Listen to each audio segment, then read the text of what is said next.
Without further ado, it is my great pleasure to introduce to you Kevin Conroy, Loren Lester, and the very lovely Diane Pershing.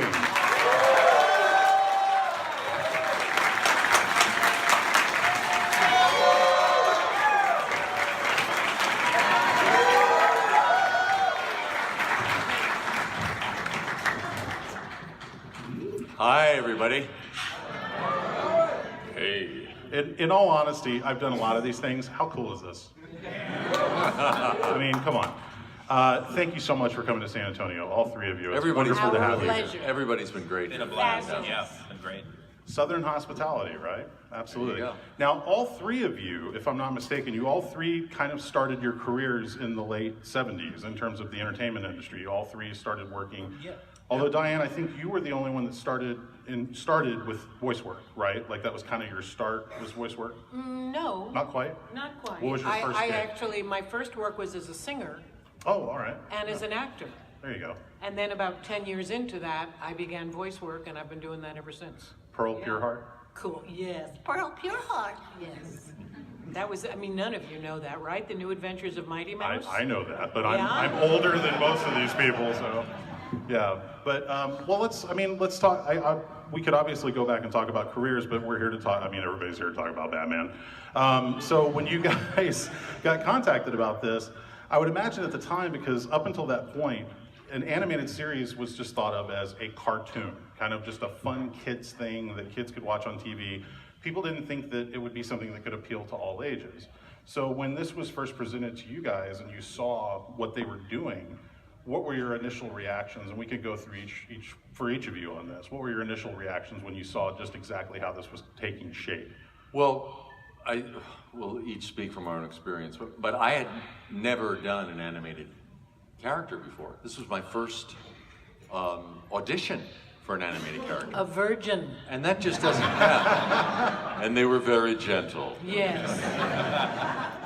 That just doesn't happen. That's very unusual to go in cold to an audition for a lead character and get it, and then have it be a character that lasts 27 years. I mean, that just doesn't, it's just, it's crazy. But I came from the theater background in New York. I happened to be in LA, doing... Bless you, Batman. I happened to be in LA doing a pilot for a show, and I had a voiceover agent who said, they're putting together a new show over at Warner Brothers, Batman, why don't you give it a shot? I was so naive to it all, I didn't even know it had never been an animated show. I said, Batman's been around forever, what do you mean new show? So I went in cold and met Bruce Timm, Andrea Romano, Eric Radomski. I didn't even know that I was meeting like the gold standard of the business. I didn't know how talented these people were. And I think my naivety really played to my benefit. I didn't have any apprehension. I didn't get tense because I had nothing to lose. I was just taking a shot at something I'd never done before. And Bruce Timm said, what's your background with Batman? What's your experience? And I said, well, I know the Adam West show from the 60s. And he said, no. He said, we love Adam, but that's not what we're doing.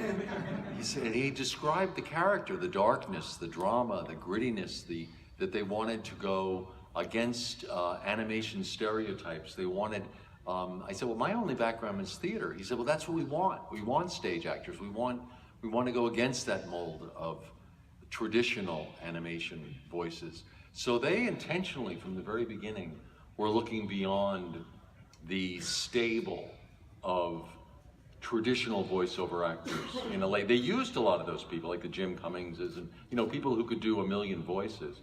But they wanted to go past that and hire actors from the theater and from film. And so the booking sessions were incredible. We were working with, Ephraim Zimbalist Jr., Roddy McDowell, Paul Williams, Michael and Sarah. I mean, Mark Hamill. Mark Hamill. The cast was incredible. Yeah. Every week, more interesting people would come in. Yeah. So it was interesting because even though you only have your voice to tell the story, so it's not the same as working on stage or on film. No. They didn't want it to become cartoony. And Andrea was really wonderful at guiding you to exactly the realm they wanted to. It's a funny line you walk where you really only have your voice to tell the story, but you can't color it so much that it becomes artificial or becomes cartoony.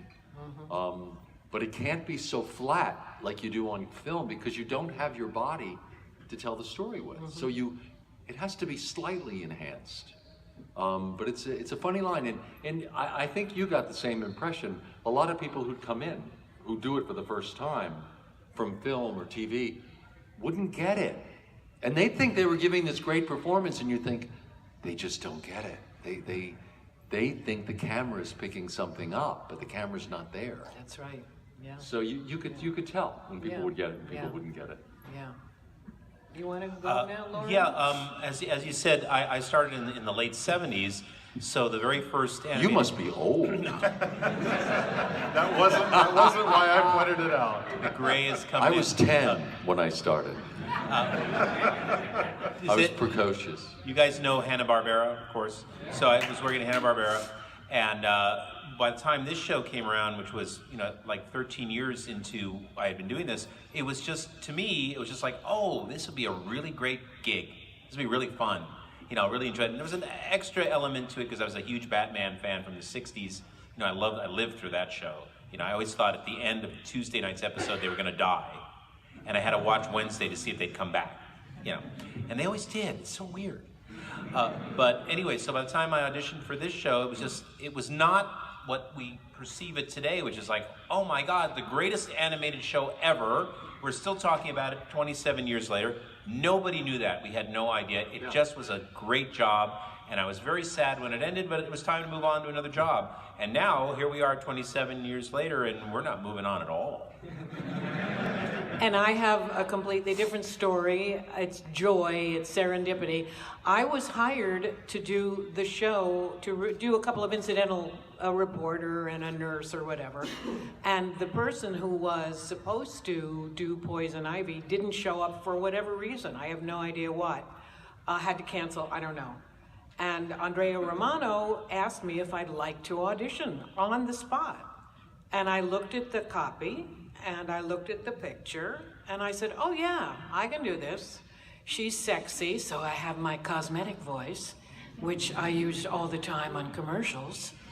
And then she's also very smart. She's a PhD, and I kind of sound smart when I talk, I've been told. And I put the two together into Poison Ivy, and I got the job. Now, remember, this was before the thing even went on the air. We record before they animate. So I don't think I knew all of the stuff that Kevin was given, all that information about the darkness and the this, and I didn't. It was just a character. It was beautifully written. The scripts were wonderful. And the animation stuff that I saw was amazing. And I thought, what a great gig. And that was it. Whenever they called me, because it was Poison Ivy's turn to be the villain, I showed up and had a great gig. I had Mark on this side and Ephraim on this side. Whenever we recorded together in those days. And I had a joyous experience, but it was just a job.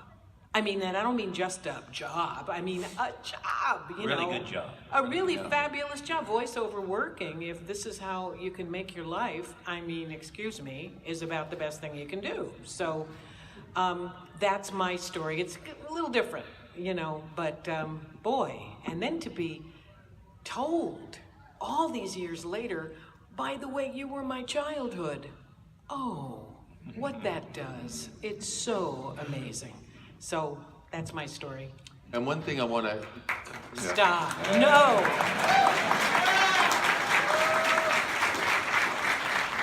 And to clarify something that Diane was saying, we are the first step in the creative process in terms of creating the actual show. Well, the script writers are the first step, but it goes to the actors before it goes to the artists. So for the first 6 months, in 91 or 92, when we were recording the first episodes, no one had seen anything yet because nothing had been painted yet. We were recording episodes based on character descriptions to us and just reading the scripts. and sketches of what they thought the character would look like, but no visualization had been created yet. So the recording atmosphere it was such a creative, collaborative endeavor where they had all the actors together in a recording studio Yes. together, and we were all contributing to the creation of these scenes and these scripts. So I always love to impress this on the audience, is that people come up to me at the convention all the time and go, listen to me do you, I'm gonna do you. Or listen to me do Mark Hamill, listen to this Joker. And they do a very convincing Mark Hamill, they do a very convincing Kevin Conroy, and I say, okay, now I have to kill you because I don't want you to get my job. But what they don't understand is that half the job is creating that sound. That's right. It's not, I mean, being able to imitate a sound is a wonderful talent. But part of what we're paid for is to think of the sound in the first place, to come up with, I mean, Mark's sound for that voice, for that madness that he gets. It was such a great idea. And that all came from, he has a strong theater background. He had, years of work before he did the Joker. I approached Batman like I would approach Achilles or Edmund and Lear. He's a classic. He's a very epic kind of Shakespearean character. So they're paying for our imaginations as much as anything else, don't you think? Very much so. Diane, did you send that woman a thank you letter? I don't know who she is. I managed to never find out. Well, But we'll whoever all thank she her. is, Yeah. bless her heart. It was actually Meryl Streep. And look what happened to her career. Yeah, what happened to her? So, it's funny because I remember at the time when I first saw that intro to the show and I saw how dark and how different it was, and I thought, this is, like you said earlier, Kevin, these guys were the gold standard, but they redefined how we look at animated shows. Yeah. They really redefined it to the point of where all these other animated series are now trying to emulate it, and nobody gets it. Nobody can duplicate what they And it was did. also before the big feature animation boom took off. Right. So people weren't used to seeing this kind of lush, sophisticated artwork Exactly. in animation. Yeah. Also, it's for adults. Yeah. And all the animation before that had been kids. That's what the kids watch on Saturday Yeah. morning. This really, adults loved it. So 2 generations were watching it from the get-go, Right. and now their kids are watching it, And it's kind of wonderful. There was never a sense of writing down to the audience. No. Right. Or gearing down to a kid's show. There was never a sense that it was a kid's show. They had to make it appropriate for kids, but it was always geared towards adults. Yes. The writers were writing for themselves. These are real animation geeks, Yeah. Bruce and all these guys. And they were writing for what they wanted to be entertained by. Now, you had pointed out also the fact that you guys are the first step in the process, and your voice is what's going to define what the animators do. Was there ever a moment after you saw how they animated things where it maybe informed you to say, I want to try something new now that I've seen how it looks on screen? It was kind of too late at that point. Yeah, Yeah. so you kind of had to stick to the formula Yeah. at that point. Yeah. Well, it isn't even there stick to the formula. There was one thing that did happen, because early on, since I was sort of a novice to it all, and I was approaching the character cold, I said, wait a minute. He's the richest guy in Gotham. He's the most available bachelor. He owns half the city. He puts on a mask and nobody knows it's him? I said, seriously? Isn't that a little ridiculous? I said, can't we, as an actor, you always want to complicate things, right? I said, can I play with different voices? Can I mask him more so that the Batman and the Bruce Wayne are more distinct personalities, so it's more believable that no one realizes it's Bruce Wayne? And Bruce Timm loved that idea.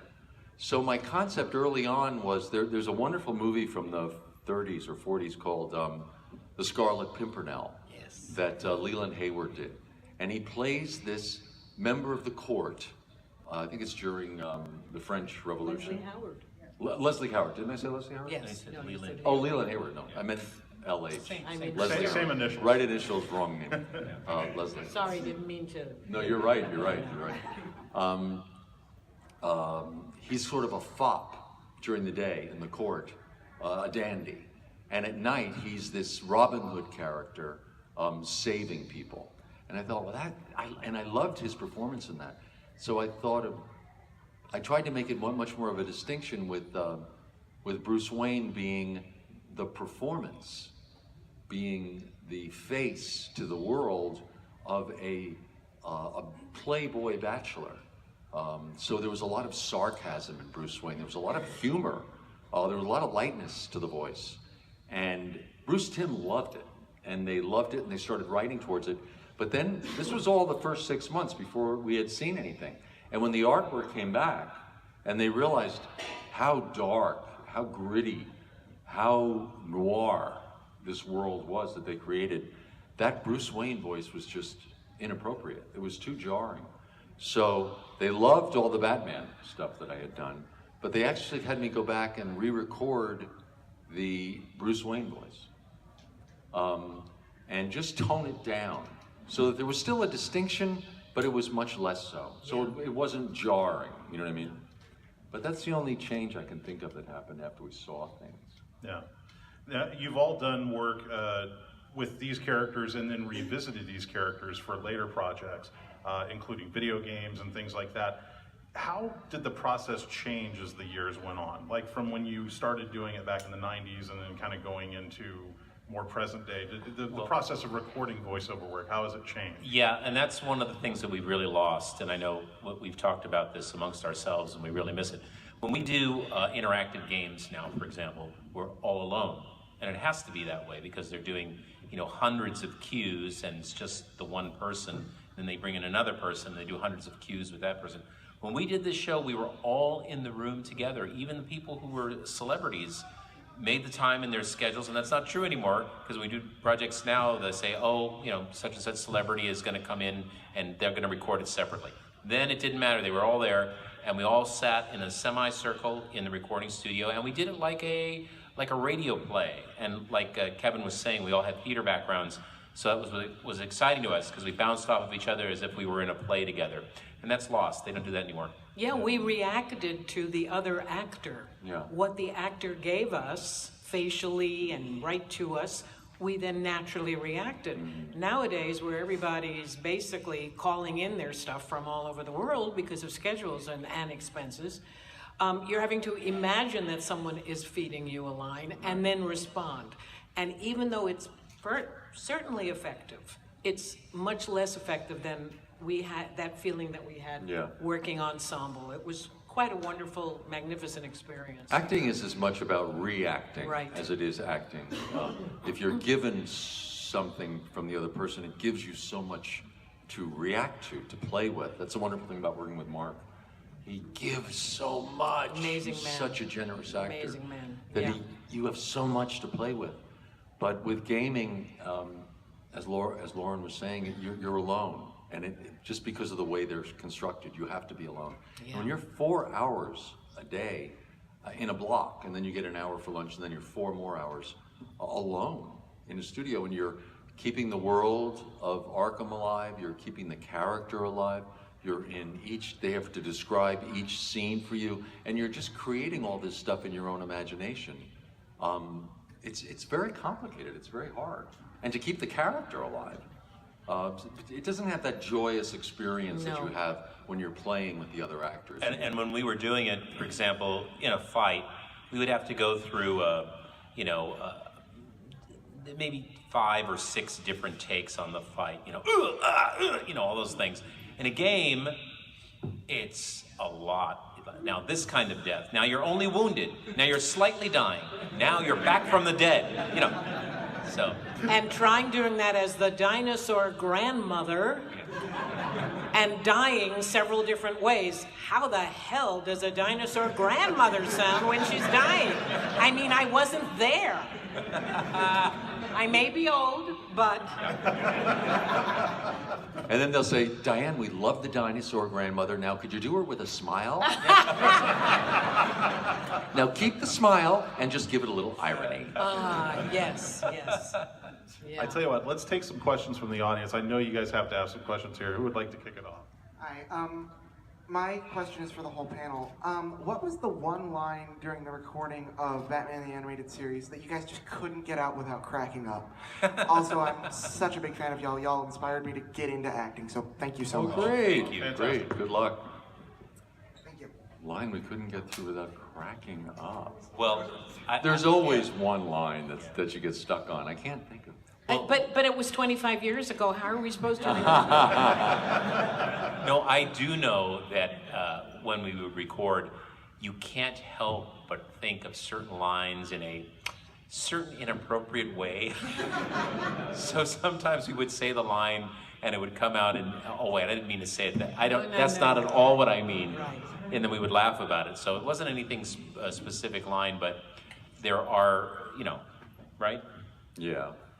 There was one funny thing that evolved. Because you're all recording together, I feel that you get the best performance out of people if there's a sense of levity in the room. And I was the one unifying character throughout all of the shows from the very beginning. And Andrea Romano encouraged this in me, that when guest actors would come in, because there'd always be guests who'd never done it before and would just be there for that one episode, she encouraged the bad boy in me, basically, because I like to kid around during recordings, because I think if you get people laughing, you get better performances out of them, and it lightens the atmosphere. Yeah. So there's always these, what they call stay alive moans, because in television animation, you can't actually kill a character if it's a kid if it's a child appropriate show. It's part of standards and practices. So they have what's called the stay alive moan. So you can fall out of a 50-story building. You will smash to pieces on the ground, but there'll be a stay alive moan. So it's like,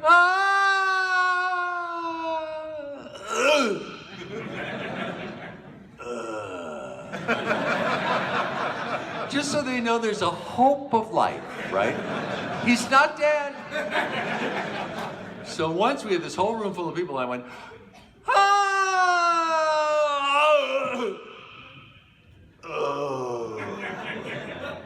Andrea. Because that's the name of the director, Andrea Romano. Well, they lost it in the booth. They lost it. Because suddenly the stay alive groan had become this post-coital moan, right? So I decided, okay, I'm gonna sexualize these groans as much as I can, for as long as I can. So it got to be like an ongoing thing. It's to the point where I would get hit, and I would go, and then you'd hear from Andrea Romano in the booth, and then you say, and the guests that week would always be like, what's she talking about in there? What's going on? And I'd go, Andrea. So We that's had one fun. way we kind of improvised Yeah, it. we had fun. Want to try to top that, Loren, Diane? No. Let's go to the next question. I guess one of your, I'm sure, well now one of your latest projects now for Batman and Harley Quinn. I guess as far as, hope I'm pronouncing her last name correctly, Melissa Rauch. Rauch. I guess what was it like? I guess as far as getting a new Harley Quinn. Well, you know what's interesting is, I love Tara. She's Harley Quinn to me, just as Mark Hamill is the Joker to me. And I always wonder why they bring someone else in to do something, but that's just the producer's choice. I never, you can never second guess them. They actually have other people do the Batman voice periodically. I cannot figure it out. But that's just a producer's choice. If I may, yes, I no longer do the voice of Poison Ivy. Other people do. Yeah. I did it for about 10 years. I was very happy. And for whatever reason, I'm not doing it anymore. Yeah, that's just a producer's choice. And it's just what it is. And usually the other person, like Troy Baker, does a really wonderful Joker.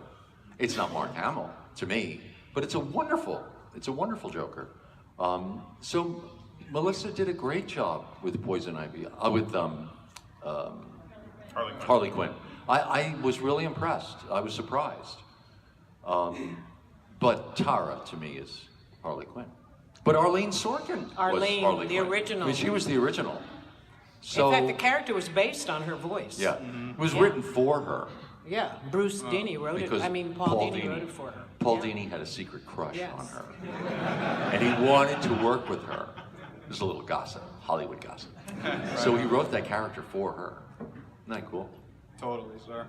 Thank you. Thank you for your time. Sure. Appreciate it. Be careful with that. Is that a trident, or are you just happy to see me?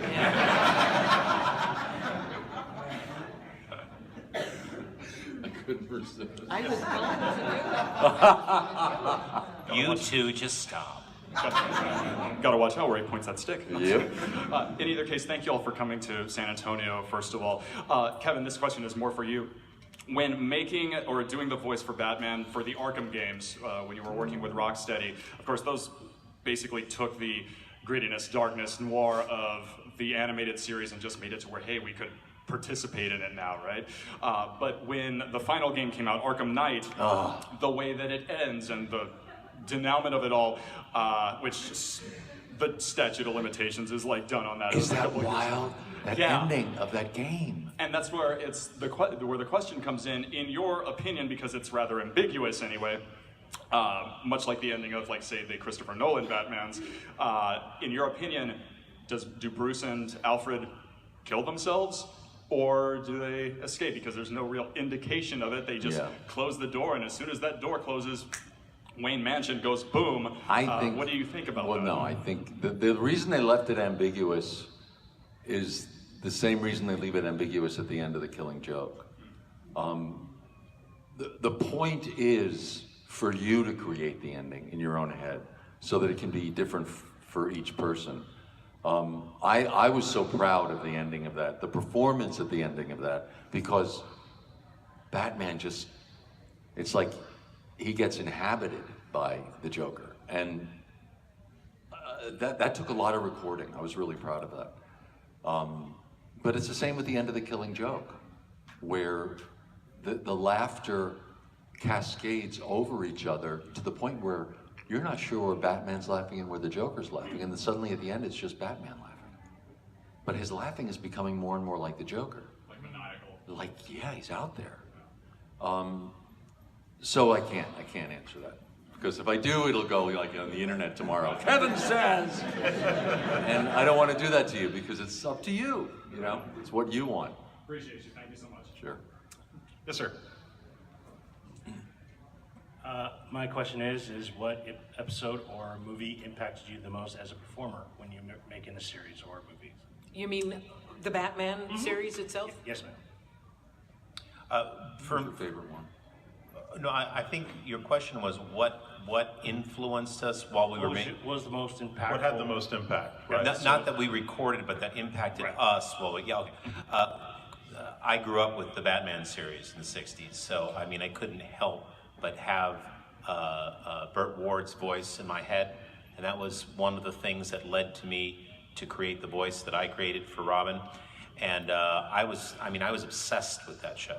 So when I got the notice that I was now going to be Robin, and the only other person who had ever voiced Robin was Casey Kasem. Yeah. On the Super Friends. Let's go, Batman, but first this song from ABBA. You know. So I really had to start from kind of scratch. So I wouldn't say that anything in particular, other than the original Batman show, truly influenced me. Like Kevin was saying, we get paid to create something from basically nothing, and so. I have nobody did Poison Ivy before she was created for.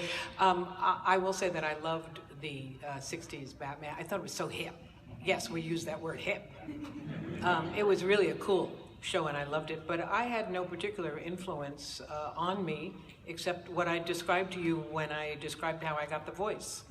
You know, I think that's it. I will say, in the run of the show, the writers, bless them, started writing more complicated scripts for our characters, so that we could have more and more colors to some of the stuff. And the episode that I love the most is called A Home and Garden, and it's where, you know, Poison Ivy shows a real human side that you can see. She wishes she could have been this person, but she's not.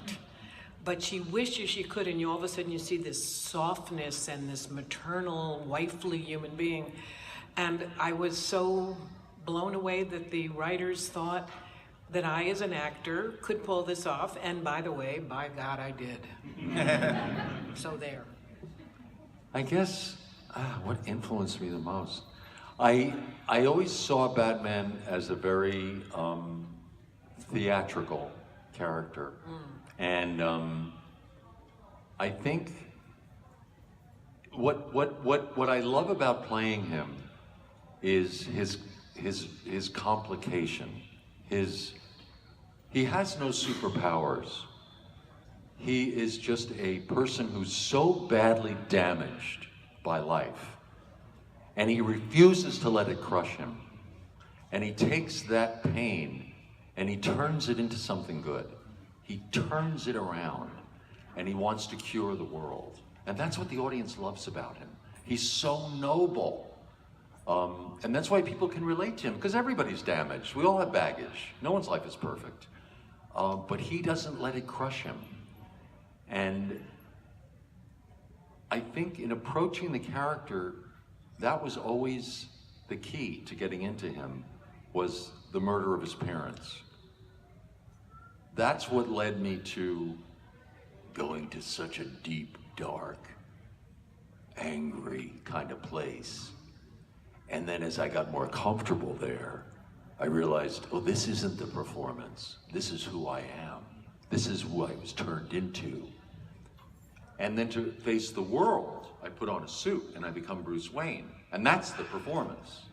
And that was the key for me for getting into the character, so that voice never sounded like a cartoony voice. You know what I mean? So actors always find keys for getting into roles, that what's going to unlock it for them. Like Diane was saying, it's the cosmetic voice for Poison Ivy, and it is. She's a very seductive sound. You know, there's always a key that you find, and for me, it was always the drama of his youth, the complication of the character. So my favorite episode was Perchance to Dream, because it's the one where he's drugged and he goes back into his childhood. And so he's facing his father as an adolescent. And he's trying to relive out the drama of his life. So I was playing Batman Bruce Wayne, then drugged Batman, then adolescent Bruce Wayne, and Thomas Wayne, the father. I was doing 5 voices that all had to be believably related, but distinct. Wow. And that was, for an actor, that's like Come on. It's like a playground, you know? It's like, yay! I can juggle all that. That's great. So does that answer your? Yes. Yeah, that's great. Thank you. Who's next? Oh, look at Oh, hi, Batgirl. honey. Hello. Hi. So just first want to say that, yeah, you guys are my childhood. I used to watch it with you guys with my dad, and now I got my wife into it, now I got my little girl into it. Great. It's great. It's actually her question. Yes, we like to brainwash them young. Give me a young, tender brain. And this is actually her question, and it's a little more philosophical, but wow. Wow. Okay, let's hear it, honey. Why does Batman save bad guys? Okay, just to clarify, she's asked, why does Batman save the bad guys? Why Save does the bad Batman guys? The bad. Save the well, why doesn't he kill? Exactly. There he goes. Wow, very, very good question. Philosophical, yes. That's my little girl. Okay, I'm not answering Because, that. Mr. Batman. I'll tell you why Batman doesn't kill the bad guys. You think you're a smart kid, don't you? Batman doesn't kill. Our Batman doesn't kill. So that because he's so noble, he's so good, that he doesn't feel that he has the right to take someone's life. Yes, excellent answer, Don't you Kevin. think? Oh, And you know what? They're all really crazy, the bad guys. They're all crazy, and crazy people need help. So he puts them away and helps put them away so that they can get help. And most of them do get help, except for the Joker. He just gets crazier and So maybe that's one of the people that he shouldn't have saved. But then they were all put in Arkham Asylum. And how brilliant was it to come up with a game where Batman gets trapped in Arkham Asylum? Yes. And every crazy lunatic villain from all of those years is in that place with him. yes. That was brilliant. And he has to get his way out. So thank God he didn't kill any of those villains. See? There'd be no game. There'd be no Arkham City. And there'd be no jobs for us. Yeah, that's the real reason he doesn't kill the villains. Because we all need pensions. Yeah. Thank you. You're welcome.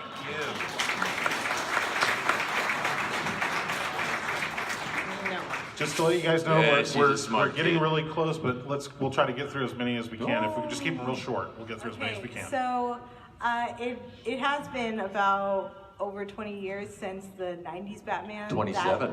Yeah, 27 years since. But who's counting? How do you feel that the characters that you play have evolved, like from the 90s to now? How are they different now? Well, for me, we can each speak for ourselves, but for me, the trick has been actually to keep it consistent, Yeah. to not have it evolve, because there's an authenticity to the character that you all hear. And I think, my feeling as an actor, is that audiences can hear a lie a lot faster than they can see a lie. You can tell when someone's lying to you by the tone in their voice. I can tell anyway. My grandmother, I had Irish grandparents, all four of them. They spoke Gaelic. I mean, this was old country stuff. And she used to say, Kevin, always listen to what they're telling you in the first 5 minutes when you meet someone, because they're normally telling you exactly who they are. And it's true, because people don't know who you expect them to be. You know, people are usually pretty much telling you who they are when you first meet them. And she was always saying, always listen. And so to me, it's like listening. You can just hear a lie. You can hear when someone's lying to you. So the trick over 27 years has been to keep it real, to keep it fresh. And all of us coming from the theater, when you have to do a show 8 times a week, it can't get old. When you're doing the 1000th show, it's got to be as believable and as exciting and as new as it was opening night. Because those people paid just as much for that ticket as the people did opening night. You know what I mean? So you always have to have it be brand new. And That's half the challenge of acting, is to always have it be brand new. And I think people who saw Batman and Harley Quinn, I think they heard Kevin and I as though no time had passed. I mean, we were consistently doing what we have been doing all these years. The Nightwing and the Batman is the one that you come to know and come to want to see. And even Bruce Timm commented, do you remember the one day after the first day we were recording? He's like, I can't believe it. It's like these guys don't age. These voices are exactly the same as they were 27 years ago. How does that happen? And we're available. So am I. Thank you very Thank much. you. Thank you. Come on up. Okay, so I'm clearly a big Harley fan, and I'm a huge Harley and Ivy fan. So, Ms. Pershing, if you Yes. wouldn't mind, what's your favorite Harley and Ivy moment? Is there like a particular moment recorded? Probably Harley and Ivy. Okay. That particular episode where they meet, I love that one. Oh, that is so cool. And I love all the times that that Poison Ivy tells Harley that she must not let men walk all over her, which is the lesson that Harley Quinn needs to learn when dealing with the Joker. And apparently, as the time has gone on, she's gotten more Me Too, you know what I'm saying? Yeah, so that's my favorite, but there were several. I mean, we for Arlene and I are friends, Arlene Sorkin, the original Harley. We played together, so we even did Gotham Girls after that and all that stuff. We played off each other really, really well, so it was always fun. But I think that's the one because that was kind of when we first interacted in the room with all the microphones. So I guess that's my answer. Thank you. Thank you. Thank you so Okay. much. Next. Hi.